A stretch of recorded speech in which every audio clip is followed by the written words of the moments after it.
We'll be able to see what he can accomplish in this particular game. I will say, though, that relative to the previous game, their initiation is not nearly as simple as it was for Team Zero. So the execution level is going to have to increase if they want to have the same degree of skirmish success. That's why him being a specialist in the Hoodwink is actually a big deal, because Arena is not going to be there always. As far as I know, it got nerfed a little bit. It used to be 90 seconds cooldown, now it's 100, 95, 90. But overall, that's not that big of a change. The biggest thing is here, Hoodwink with the Bushwhack is going to need to stop this run at you from Team Bright. They should go for it. If you're just not fighting with the Crystal Maiden early on, you're doing something wrong. So I think Team Bright are going to be running forward, and then you're going to be relying on that Hoodwink getting the Bushwhacks. If the Bushwhacks aren't good to protect your team and turn fights around, then Team Bright could get away with the early game. I also really feel that in this game, because they don't have cooldowns on Team Bright, like the thing you're saying about them being able to always skirmish, they should just never stop. Because why, right? Just keep going. Divide, divide, divide. I want to see them play like, who's the most aggressive team I've ever seen? Do you remember that Eastern European team, Power Rangers, from way back in the day? Yes. With yes. J4, Cheshire Cat and them. They must play like that kind of Dota. But that's not the most aggressive team ever. MVP Phoenix is the most aggressive team ever. Oh, now my man is talking. There we go. A little bit, though. They're super far. I feel like if we have new players in the chat, they're gonna have no idea what we're talking about. Okay, I'm just gonna paint the picture. They pick Darkseer and 4 other melee heroes, and they just run at you. They literally don't do anything other than right-click the enemy heroes. And that MVP Phoenix, like, I don't want to say dominated, but they were like top 6 teams in the world probably at some point just by playing Dota that way. It was insane. I believe they got top 6 at there was a TI. Was it TI 5 Yeah, or I 6 think that so. they got top 6? Yeah. Ooh, you know what the funny thing is? It might be 4. No, it wasn't 4. 4 was No, it kind was of after passive 4. meta. Yeah, after 4. Yeah, It's yeah. probably 5. You Four can cast that. I can was- check. I can check, you know, so it's a really important thing. So I'll just go and do it. I'm betting it's 5. I think it was TI 5. On low. Down bottom, just taking some damage. Doing his thing. Him and Beyond here. No real threat onto Ulu, but Red Panda, gotta watch your step, buddy. You can at level 2. I feel like they should just kill the Crystal Maiden. It shouldn't be that hard to accomplish. Your Dota history is way too good. It cannot be beaten. Though, you did get one thing wrong. They were 7th, 8th. They weren't 5th, 6th, 5th, 6th. But still. 7th, 8th. Damn it. But still, that was a good year of Dota. That was fun to watch. For sure. I mean, after DI4, everybody was so disappointed just how easy it was. So, you know, anything would have been good. But definitely a fun year, you know, with Samael coming in and it being super hype. It was amazing. Shout out to Sumail and EG at DSC 2015. Still one of the best tournaments I've ever seen in my life. The final game where Black on Shadow Fiend, I think, dropped like 2 different rapiers in a game. That was fun. But let's not educate the kids on Dota history. We still have to cast this particular game. Anything that's going to be interesting here. Last time we saw a bloodbath in the lanes. Any possibility of that happening in this one? It's gonna start fairly soon. It's just that this time around, it's probably gonna be level 3. Actually, Crystal Maiden starting off with the first and the second spell, so I expected more of their approach. We have seen, you know, that build of the Crystal Maiden starting with the stick without any mangoes, and then you go for the Arcane Aura. But Red Panda doesn't do that, and they're still not super aggressive. So I guess Team Zero have dodged the bullet on the bottom lane. But top lane, once the Slaughter is level 3, maybe 4, that's when you want to start running down the menu. So you actually can't do it. Mirana can't help much. Definitely waiting for this action to all start popping off. We saw a little bit mid that Lina is winning, as you expect, against the Pango. But, you know, Pango... he's come to be very happy with just, if I'm not dying, I'm getting levels, then I'm winning my lane. It's not too sad for me. Yeah, and him being a Pango Even expert, though- not gonna have issues. He has a lot of He issues. dead, yeah? He ran out of mana on the Lina. That was so close. For want of like 50 mana, that could have been a kill with the Dragon Slave. And look at what he's buying. An old talisman.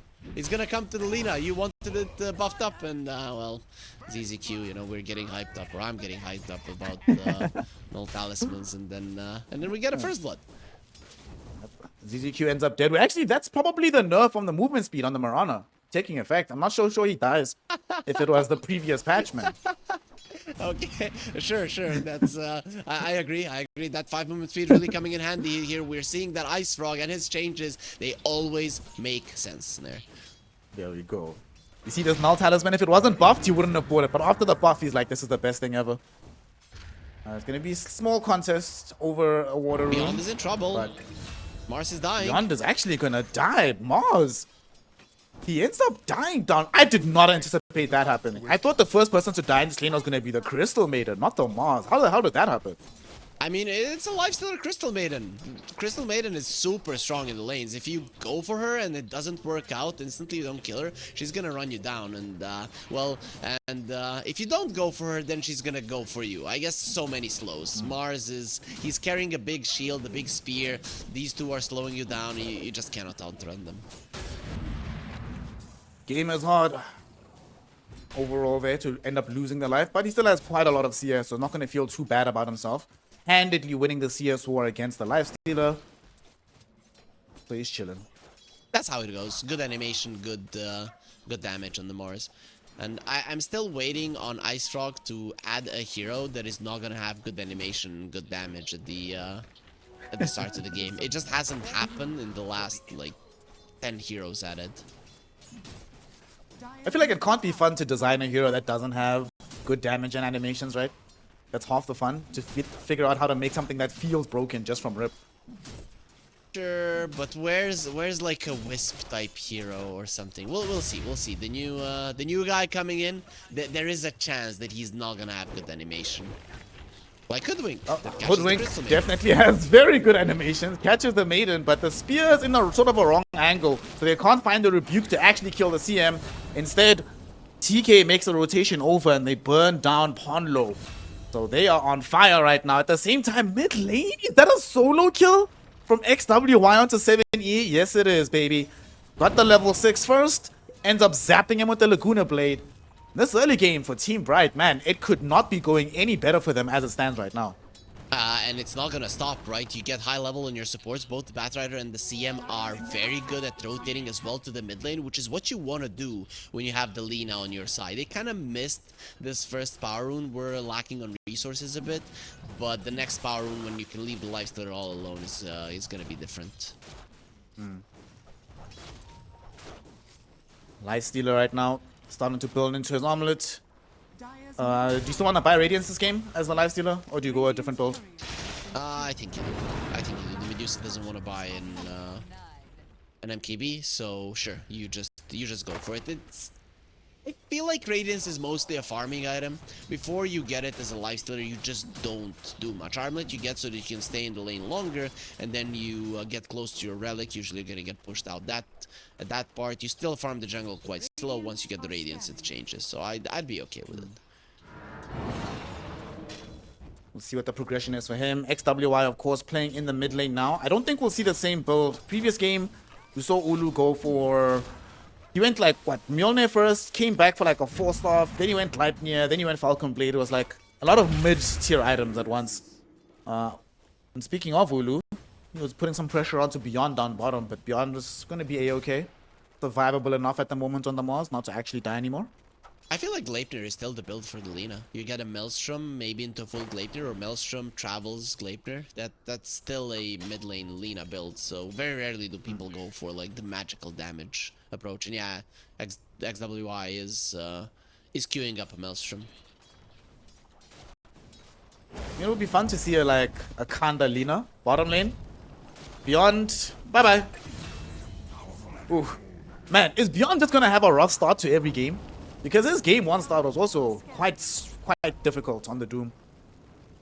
I mean, Bright are picking some really strong safe lanes, so I guess the answer is yes. But they actually kind of, you pick a Mars, you think, yeah, I'm gonna be fine. This Lina is toast, and then you understand that Lina is already burning super hot, so that toast is not really gonna be that great. But you also understand that you're gonna be laning versus lifestealers, so that is the problem. Team Bright is just setting their safe lane up for success. It's not Beyond's fault.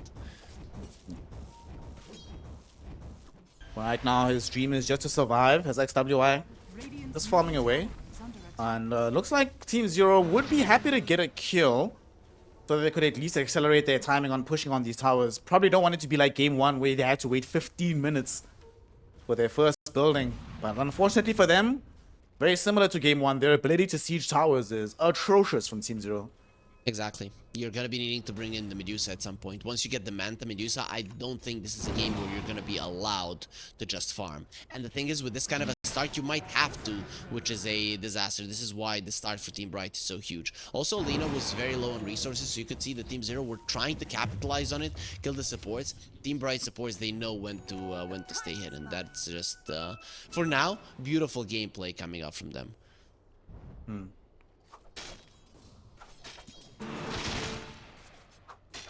Honestly, when Team Zero gonna try to make their first move with this Pangalia, kind of sucks because it's not the easiest targets, no matter where you go. Going top, you find the Slaughter, you hope to catch him before he sprints away. Go bottom, killing lifestealers never easy. Ponlo? Ponlo? Brother Ponlo? Okay. The stress is getting to them. They are feeling the pressure. That's definitely the case. They know that Team Bright are gonna start coming for them fairly soon, so they want to get some of these support kills, and it's so hard to do. 70's in a bit of a dangerous position here. He needs to make sure he doesn't get himself frostbitten. Walking underneath an observer ward right now. Red Panda really thinking about it, but sadly XWY is not in range, so it won't matter even if she does get off the frostbite. He is alone, but 70 doesn't know that. Not gonna take the risk of chasing him with the Rolling Thunder. And if you use the Rolling Thunder there, then Team Bright are really gonna put their foot on the gas. But everything is working out well for them. Okay, they're gonna try to go for They're the gonna go Lina. middle. They missed the arrow combination though. They hit him with the Rolling Thunder once or twice, but it's not good enough. Oh no, 70 got a little bit stuck there. Will he get lassoed? Not up yet for the TK Batrider. So 70 should still be able to get out. And Team Bright, with the reinforcements that they brought in, they not only end up surviving that entire situation, they get a tier on tower out of it as well. Yeah, but it's fine because you don't have any blink. When is the bat gonna have a blink? Okay, so tier 1 mid being down now, with Lina not being able to posture aggressively, let's say like an Emperor, and the Batrider not having a blink, it's not the worst thing in the world. You can only go with smokes. You cannot punish them, just kill after kill. And Slider is going for a BKB. Okay, I have to say I haven't seen this in quite some time. The first item BKB. It's usually Blink, or if the game is going well, like Midas, Mask of Madness. The BKB really hasn't been on the menu for these slaughters. So this is quite interesting. I guess it's versus a Mars. I was about to say they have a Mars Pango. He's probably thinking if I don't get BKB, I literally can't move in the fight. Okay, we'll see how it pans out for him. Irving's itemization this series so far has been fairly interesting. So let's hope this time it pans out for him. Team Bright did end up making a movement with the sisters, which didn't really achieve anything, unfortunately. Yeah, sisterly love doesn't work out, but it's cool that you Red Panda, are they finally getting a kill? Beyond, he hesitated. He did. Beyond hesitated, so they will not be able to find the kill. They will find the spear now onto Red Panda. Just let him die. Who cares? All right. Last game didn't cost them that much, fortunately. No. Last game we were getting excited for a 14-minute tower. Now 12-minute first kill for Zero. Let's go. At least they got something. Every single time a hero from Bright is off the map, you feel a little bit of relief, because you can see that they're constantly under pressure of Zero. They're constantly moving back, and it's costing them a gold lead over and over again, even though they're not bleeding kills. On the bright side, though, Erica has been primarily left to his own devices. His tower is at full HP, and he almost has the full Manta style at the ready. So this Medusa is still having a very decent game. Yeah, for Team Zero, yeah. Anyways, this is not gonna be a dead CM. Nah, she's fine. Arrow? Arrow will come Very in. dead. She's fine, mate. She's fine. No, she's not. She's dead. How did that arrow hit, though? I don't know. Like- I actually don't know, but it hits because you have 280 movement speed and you just cannot move. Well, that arrow connected. Dead CM. We'll see if they can They turn want this more. into more, though. And they are trying. They're looking for the Batrider. Unfortunately, they missed the Bushwhack and they missed the arrow. So TK will be A-OK, popping the Salve for good measure. He has a lasso available as well. Looked like he was thinking about it, but his team probably told him, dude, we're not going to come help you. Just don't die. That's your only job right now. Just don't die and hold the tower. This is okay. Oh, they're targeting Ulu. Should be fine. Nice. Yeah, very nice. Nice decision. Also, the Hoodwink versus the Batrider, you really have to be careful how you use the Bushwhack. That's why he missed it. So it's not like, oh, Ponlo doesn't know what he's doing. You just have to get him at a certain angle so that he doesn't burn down the tree. They do get this time Crystal Maiden, catching her with the Bushwhack. Drop shooter brings her down. The arrow was committed, but they still do have access to a swashbuckle. They're hoping to keep chasing. Sadly, the Lina a little bit too far away. Nice Bushwhack again from Ponlo to catch out TK. And this Batrider no longer has any access to the Flame Break. We'll just die in the trees. Beautiful kill. Team Zero doubling up their kills all of a sudden. Yeah, this is the thing though. If you had a Blink Dagger on Team Bright, be it a Slardar or a Bat, but of course Slardar more likely, you would have been able to capitalize on the early lead and use these supports of yours, the Batrider and the CM, to just follow up on the Slardar. But because you went for a BKB, you can't do it. So even though I kinda liked the item, I still think that the aggression was the way to go for Bright. But Irving, this is the same way he played in LBZS. He was always greedy. Yep. My man's as greedy as good player, that's for sure. He's finally going to show up to the mid lane to reveal his BKB. Can he do anything with this? They find the stun onto 7E, but they can't chase him into the river. That's very unfortunate. XWI does not have high points into LSA, so the cooldown is too long. And the Pango should get out. And right now, you see when Slaughter is chasing him? Man, how much do you wish you had a Blink Dagger if you're Irving right there? He doesn't. He wished he wanted the BKB. He has a BKB, you know? So he got what he wanted. The thing is his team too happy about it? We'll find that one out. They still have the advantage on Team Bright. And if you go into later portions of the game, you're going to be fine. Beyond, there's the arena. Oh, Beyond is in a bit of trouble right now, but there will be a spear combination onto XWI. The leader about to lose his life here, but there's no right-click damage from the Team Zero heroes. They needed more right-clicks. They just didn't have them, so they end up losing Beyond. 7E did finally emerge with those necessary clicks, but it comes a bit too late. The fight's already over. Team Bright get to somehow keep this Lina alive, but Ponlo's chasing. Ponlo's looking for something here. Finds the Bushwhack. Solo onto the Lina. He's gonna solo kill her. He's trying to at least, but he's gonna set up 7E to do it. In the meantime, Irving finally there with the revealed BKB, hoping to bring down the Miranda. Will be able to do so, but I'm not sure so he escapes this fight.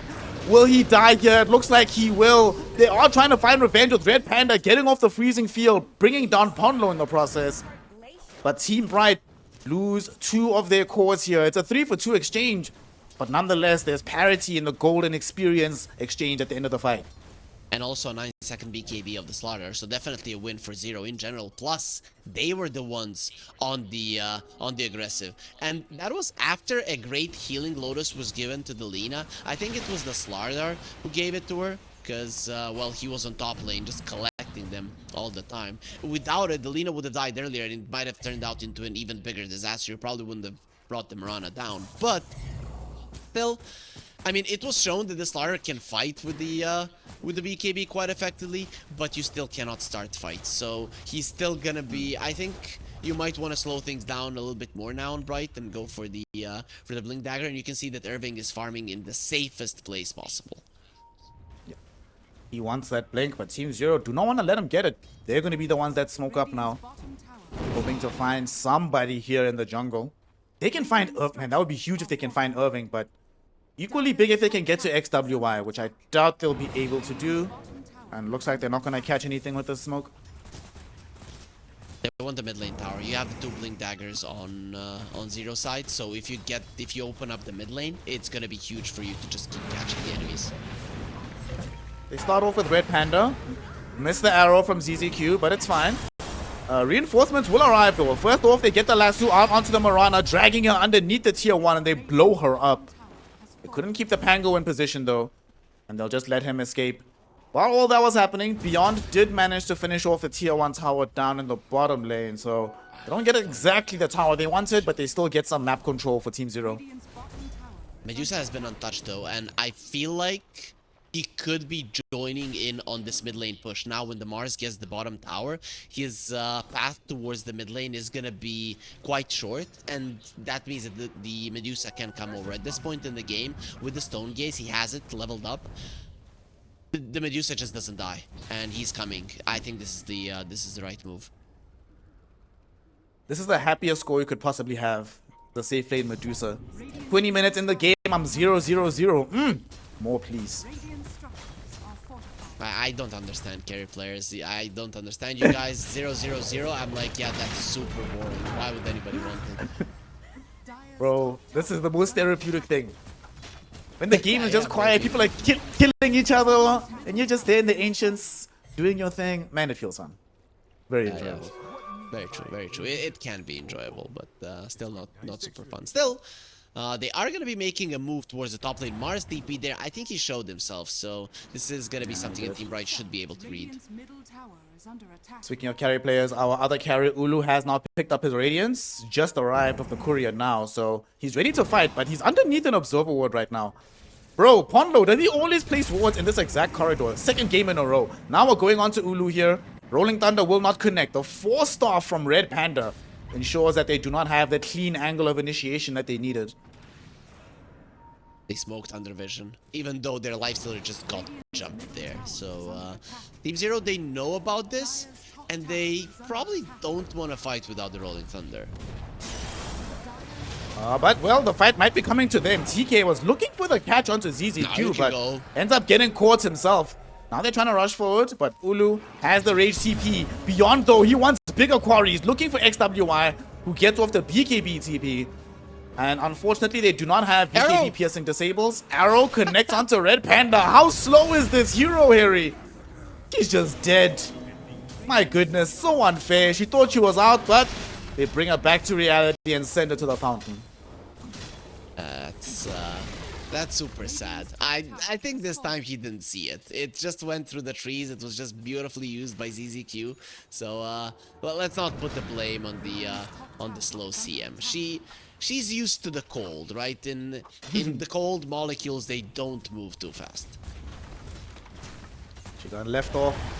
And now they're gonna make the jump. Wow! That's the first time we see the Blink Dagger from Irving. Must have just arrived recently, and we get to see how much of a difference it can make. Instant amp damage, maximum right clicks. The most, unfortunately though, for them. Wait, did they? Oh, they did. They did get the Wisdom Rune as well. That's even better. Quite nice. Yeah, quite nice. The Slaughter Lifestealer combination is not what it used to be, because the Slithering Crush isn't as long of a stun as it used to be as well. I don't know if you remember, it's 2016, like when it was played, or 2015, I think 2016, when it was played like so much. But yeah, it's still an amazing combo, right? You jump in, you have a setup bash, you mark somebody with the Corrosive Haze, Lifestealer comes out, and you just eat him alive. Once you get the shard on the Slaughter, it becomes even easier. Yep. And they managed to catch him just before he shield crashed, so absolutely no damage block in that situation. Speaking of him though, he's in the mid lane trying to kill off the Slaughter. The arrow, bro, that is such bad luck. The secondary bounce of the Rolling Thunder literally bounced the Slaughter out of the range of the arrow. If he's in the range of the arrow, he eats the full 5 seconds. He's 100% dead right now, but it's a little bit lucky so he can slither to safety. ZZQ knew what he was signing up for. There's a Bushwhack, there's a Mars Spear, God's Rebuke, and a Rolling Thunder. So you know that they're gonna be moving them away. He has been trying to adjust with the arrow, sometimes successfully, sometimes not, but I think overall the success rate is quite nice considering what his setups are in this game. Definitely been tough for him. They get ZZQ at least gets rewarded with a shot. Yay! Ooh. That's a solid shard. It's not too bad, right? Because you shove out the waves quite nicely. The CM is slightly better. She got hers from the Tormentor, but you're going in. Oh. TK jumping in. He has the lifestealer. They find Ponlo and they blow him up. We do see Beyond dropping the arena down, but he's been amp damaged, so he might just end up dead regardless. 2 heroes gone. The path to Roshan empty. And because they have Irving right here with the level 2 corrosive haze, this should be an easy take on the big man. Yeah, they're gonna destroy him in a second. Pango in a Roche pit is quite dangerous, but I don't think you even come close. So this is the thing. The Mars and the Batrider blinked at the same time. If the Mars got the Batrider, completely different fight. But because it was the other way around, it did go the way of Bright. This is it. Bright's lineup is pretty reliant on getting the grab, getting the first kill in the fight. If it's the Medusa that you're jumping and you can't kill her, if that's something that Team Zero can bait out, it is gonna be a problem for Bright. But they understand who they need to kill first, it seems. They're also doing a really good job. If they can keep controlling these Aegises, you know how many of these Medusa games, when we're in the draft, you were talking about how they want to play around the timing. And usually at Medusa, your third item plus Roche number 2. In this situation, Roche number 2 is definitely not going to be as easy for them to claim, which means that the game gets extended longer and longer, which is very bad for them. But we'll see how this fight goes. Irving, he caught a sliver of vision, but not enough to justify making the full jump. So they're not going to. They'll instead retreat to their own walls and try and play around this area. So Lifestealer has a halberd, right? This is it. Medusa has her timings with the... Once you get the butterfly, it is go time. But I don't think you have the advantage enough to win this game. This is just how it feels to me. So you already have the halberd. You are going to have those MKBs on both the Lina and the Lifestealer at some point. Zero are in trouble. They are in trouble this game because they lost the early game way too much. And despite Irving not getting the Blink Dagger, it's good enough, it seems. Irving is still searching. He wants some kind of prey to take down. And he'll take out the Watcher. Always so funny to me seeing the Radiance Burn come in from the Infest. They won't find anything though, unfortunately for them. He might find it in the mid lane. Oh, they look for Ponlo. Ponlo doesn't get caught. Can he scurry away? No, he cannot. Unfortunately for him, the Corrosive Haze provides damage, the vision, but that also means XWY is a little bit isolated down bottom. But they didn't have enough catch to hold him in position. The Pango is not here for this fight. They come in with the arena though, looking for Red Panda. At the same time, ZZQ gets himself dragged out by TK. You need to run. Medusa, she needs to get out. Irving is coming. Irving is coming. And he's gonna get the catch onto the Dusa. Beyond pops a BKB to try and run away to the north side, but their big prize is the Dusa. They're surrounding her. Erica, he needs assistance. 7E is going to try and render onto him. They need help. Buybacks on supports will not be coming in. So they end up letting the Medusa's life be forfeit. 7E doesn't have a TP scroll himself here, Harry. He actually might die. He's out of mana. He is dead. He's gone. Irving's caught him with the help of TK. He gets slowed down by the Diffusal Blade, but Blink Dagger's coming back online in just a minute. They jump him. They will right-click him. He'll roll up for a couple seconds, but he knows his life is done. Team Bright, man, they just cannot be stopped. They are getting everything they want on this map at the moment. They're too strong, and I feel like Team Zero, they just can't let their Medusa die in this game. It's just how it goes. You need to be super far ahead with her if you want to have any chances of winning the game. They allowed her to die. Their supports didn't buy back.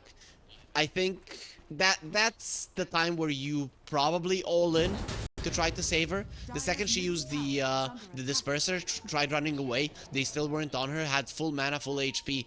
You could have tried to protect her, but on the other hand, it's a little bit of his fault. He ran in to kill the Crystal Maiden and just used the Stone Gaze. That's a nice grab. Yeah. Easy. Bye-bye Beyond. Very easy kill for them. Nice, nice, nice. Mars is trying to build into the Yule Scepter, eventually the Wind Waker that his team needs, but it may be quite a while before we arrive at that point, my friend. That is going to be a long time. Lifestealer is queuing up an Aghanim Scepter, so this Medusa is going to be disarmed for 10 seconds. Good luck winning the game when your biggest damage dealer slash your tankiest hero is not going to be able to do anything. Especially when the enemy team is, like you mentioned, about to finish the MKB. This always is the worst feeling in the world. When you buy BKB, or Butterfly, sorry, and then less than 2 minutes later, enemy team has these MKBs. You're like, are you kidding me, dude? Nice little play from Erica there, using the illusions to juke himself out of trouble. Does that still... Dude, you need to TP. Oh my god. Run, run, run, run, run, run, run, run, run, run, run, run, run. I am actually really surprised that he just did the raw stone gaze there, given that he didn't actually have vision of TK. Could have died from the flank, but lucky enough to get out to safety. I mean, you have to use it, right? And it's probably better to try to run away. I'm not sure. It worked out. We're gonna leave it at that. But you are helpless. If you ask me, Team Zero are completely helpless. There needs to be like an insane Panga roll that changes the game, and that's only once he gets the basher. Before it, I just don't see Team Zero winning engagement. He's not getting it because look on the cliff over there. Red Panda's vision. The ward will make sure that Erica gets caught out. Almost dies. Forced to run away here. His team did bail him out of trouble though. And we'll see if they can get back in. Beyond misses the spear, but the arena will catch onto both Irving and XWY.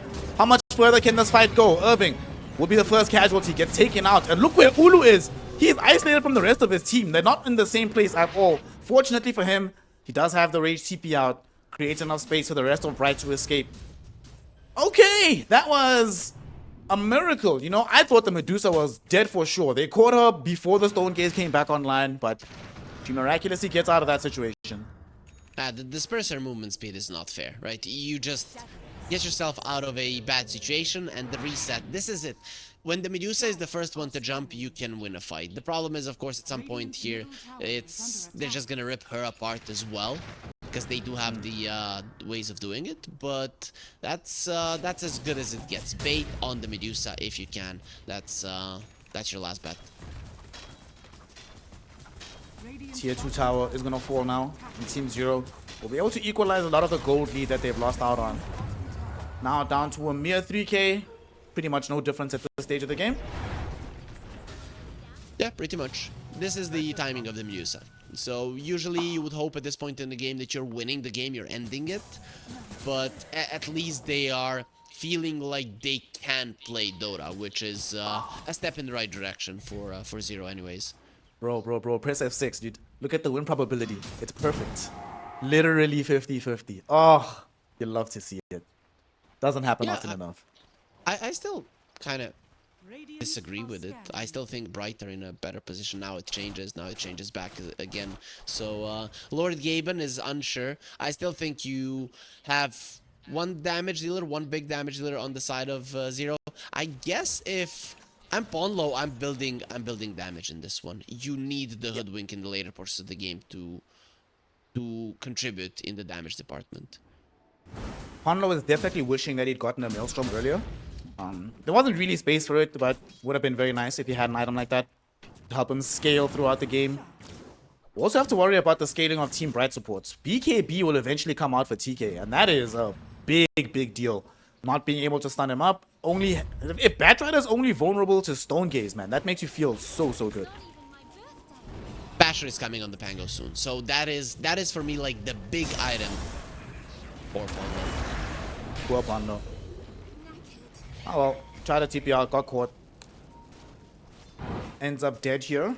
Big deal as well, because this happens just as Roshan respawns, potentially. But it's gonna be a long... Oh my gosh. Team Bright, now it's your turn to camp around the Roshan pit, waiting for the big man to come and get jumped in the club. Still, it's still a really bad death on Ponlo, because if he had TP'd back, his team was ready with a smoke. They knew where Bright was. It would have been amazing for Zero.